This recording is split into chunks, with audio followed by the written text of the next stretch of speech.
Justin's trained incredibly hard all year, and I'm fully aware he's a midfield player, but there's periods in 2023 when he went in a back three, played in the conference final in a back three, so he has qualities to play as a defender. He has a huge desire to play and is, always committed, but he's frustrated when he doesn't play, and I like that. So there was an opportunity for him to play against Red Bull in the back. Him and Thiago Martins have a real good relationship off the pitch, and they showed that in the Red Bull game. The back four was solid. Now, I understand I made a change at right back, but for me it was about putting the same two central defenders out after a real positive result. And at this stage of the season, it's about making sure the team is really prepared to go and win. Every game is, the margin for error is small, so there's competition for places. There is across many positions in the team, and Burke and Tane want to play. They're training hard. It's exactly what we need at this stage. To the room, Roberto. A team like Nashville suffered a bad defeat against DC in their last game. They might be desperate at some point, but the chances of them making the playoffs are slim, if not already done. How do you approach that game, and there's not maybe a mental letdown with your team? I think the whole aim of not having a mental letdown is to focus on fourth place. For us, is whoever is coming to play us in New York, fourth place is everything to us. So we could be playing top of the league, we could be playing bottom of the league, we could be playing someone that's in or someone that's not. Our mentality, our focus has to be on performing, on getting intensity into the game, doing the things that have helped us win football games lately, because if we continue to win and somebody around us slips up, that fourth place is open for us. Back to the Zoom, Scott. Hey, Coach. Happy Friday. Thanks for the time. Scott Shirk from Stream Punk Soccer. To piggyback off that a little bit, the Mets are obviously moving on at this point. I'm not sure if this is going to change anything as far as Citi Field for a first-round playoff if you have it at home. Do you pay attention to that as a coach? Does the team pay attention to that? Or you just focus on what you can control and let it go? Thanks. Yeah, I think as the coach, you have to focus on what you can control, right? It's about scouting the opposition. It's about preparing the team. It's about making sure, we've got incredible depth in our roster, and we've got guys that are really hungry to be in the team. So it's about making sure you pick the right teams. It's about, making sure you see the opportunities of how you can win, so you know what subs you're going to make.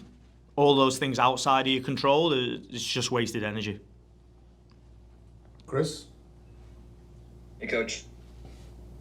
Also, you mentioned heading in that Keaton Parks was fully healthy. Was leaving him out of the matchday squad more of just giving him rest ordeal? And can you also talk to the overall health of the team? Yeah, the opportunity to rest Tavon Gray, the opportunity to rest Keaton Parks going into a 3-game week, going into a Nashville, third game of the week was something that I consciously made that decision. The guys all want to play. Justin Hack on 4 yellow cards, James Sands on 4 yellow cards, Keaton Parks on 4 yellow cards. The Andres Pereira's been injured and not played so much football, so a 3-game week is potentially going to be difficult for him. So, I had to make a conscious decision to leave Keaton out, knowing that this game would be the game for him. And it was difficult because Keaton's been top for us this year. He's been incredible in the build-up. He's really forged a relationship with James. But at this stage of the season, you have to try and find solutions for complex problems.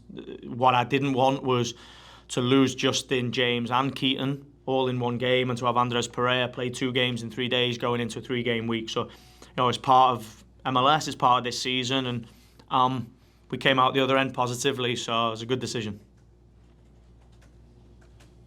Coach, can you speak on Nashville and what we can expect on Sunday?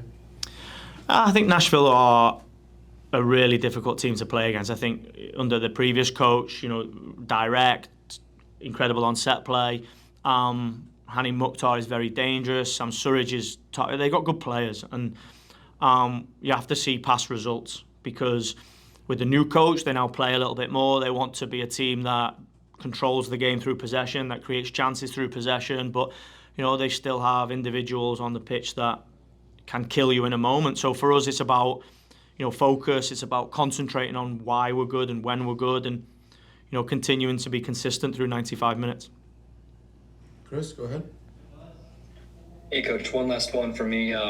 This is actually just the first time this season that the team has played 3 straight games in the same stadium. And now, granted, one of them was technically away, and these 2, home at Red Bull Arena.